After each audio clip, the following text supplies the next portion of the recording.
Part 2, Skope TV. I know everybody out there knew I wouldn't have tabbed the band on here and just have a one-part, little 10-minute skit. You know that. Now, you guys are playing Mercury Lounge on June 30th in New York City. How will you pump up for that show? You guys got any rituals? What do you take shots of Jägermeister before the show? Do you do yoga? Do you sit in front of a bunch of incest? I mean, what's going on, brother? That's great. We usually just kind of hang out and have a few drinks before the show.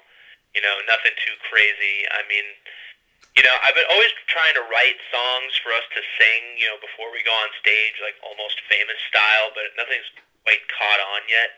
I think that's just something that has to evolve, but, I think we're just going to be really pumped to get back to the Mercury Lounge, which is the club we play the most here in New York, and, because all of our shows have been, we've been kind of all over the place, so it's nice to kind of come back and, get in front of some of our, fans here and just play a kick-ass show.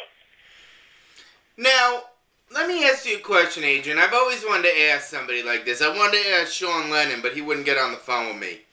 Can it be harder for relatives or kin of famous people to be given a fair shot? Like, do you feel like people might be like, oh, well, there's Joe Perry's kid, so whatever. Do you feel like it goes down like that? Because I don't feel that's right. Because sometimes the children are even more talented than the parents. I mean, I definitely think it's more of a hindrance than a help. I mean, overall, I think that sometimes, people will walk into a show and they'll just assume that, we're not hardworking or, we're just kind of doing it just because we think we're, entitled to it, or, they'll project whatever feelings they have about, my dad's band onto our band, which, can either be negative or positive, but, it's something that I think that we have to fight sometimes, but, again, like, I don't even, it doesn't bother me one way or the other. It's just another thing we have to deal with, and I really just don't care, but it is something that, I think it's not, a lot of people, I think, usually assume the opposite, that it's a big help, and I think that actually it can be harder. I've definitely come across people that, like radio guys, for instance, like, it took multiple people saying, hey, check this out, for them to be like, okay, I'll listen to it, because they dismissed it initially, and that's why, we have to keep putting in the time, over these, years to really prove ourselves that, we're a serious band, we're doing it for the right reasons, and we're working our asses off, and we're not just kind of doing it to try and get a reality show, make some money, and then go do the next thing, That's cool. Now, what have you guys learned for opening up for my favorite band, Stone Temple Pilots, and Aerosmith? What have you guys learned by seeing the legends, and then what you can apply to your show?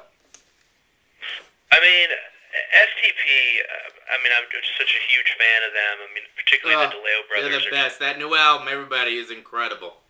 Yeah, I mean, they're incredible musicians, and I think that's the thing that I take away from them, is just the professionalism and the consistency of their show. I mean, they're just on every single night, and, and just seeing what works in front of the crowd, and just STP, they'll sit there and play like a 90-minute set that is just non-stop, like, every song is incredible, and obviously it's the same. I mean, Aerosmith is even, a whole other, decades more of hit songs, but that's really it, is just, finding that consistency, being on every night, and then just sort of seeing what songs work well live, what does it take to get a crowd going. I mean, you just kind of take it all in. I mean, you can't copy what someone else is doing, but you can kind of see, you could try and apply what they're doing to your thing, and you have to find the things that work for you. But,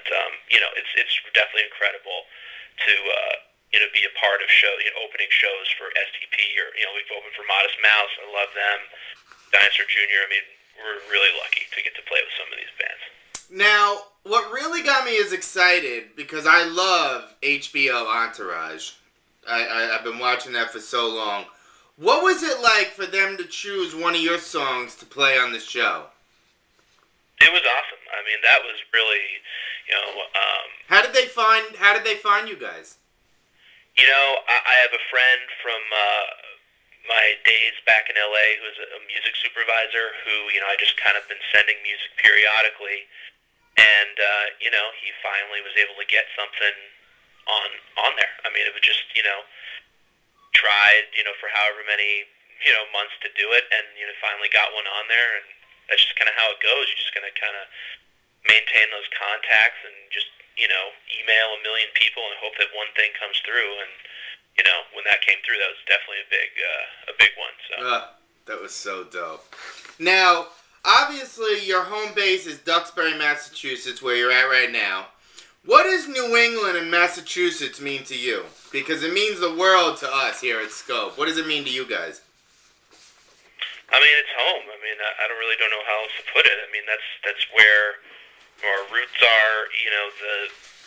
Our band, is sort of growing up and being in Duxbury. You're sort of, I don't say you're isolated, but we just we make our music in a vacuum. We're not like tied to any scene. You know what I mean? We just kind of do our thing, and and I just kind of love that about where we make music. You know what I mean? Is that we're just kind of in this New England town that is, it's very it's almost like a fairy tale town, where they still have town parades and 4th of July, festivities. That it's just it has that provincial feel in a good way. A lot of people use that in a pejorative way when they talk about Boston or Massachusetts in general, but I like that. I like the sort of traditional, this colonial feel of it. It's the roots run deep, and it's great. We got to do something for MLB, about the Red Sox. I mean, we're all big Boston sports fans. I mean, it's just it's a big part of who we are. So it's great that we can have Massachusetts as a home base. Even though I live in New York now and we travel around a lot. It's always Boston's always going to be home. That's right. Boston will always be home. And my final question on that, I swear to God though, Adrian, I feel like me and you we're vibing. I feel like we could go all night. Why don't you let the Skope listeners all over the world know where they can follow you online? Because obviously now the internet is the most powerful form of media. So where you at? Twitter, Facebook, YouTube. Let them know what's happening. Where can they follow Tab the Band? Because this is a band that needs to be followed. Awesome. Well, you can follow us on Twitter at Tab the Band. We're constantly updating that. You can find us on Facebook. We have a Facebook group and also a band page, which is just facebook.com/tabtheband. MySpace.com/tabtheband is always up to date and has new songs posted and tour dates.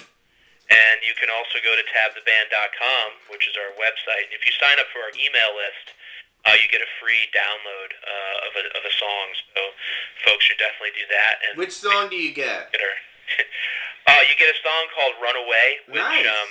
We used because Little Steven from the Underground Garage, and obviously from the E Street Band, he picked it as a song of the week for his radio show. So we're giving it away. So you can go sign up for our email list and get that.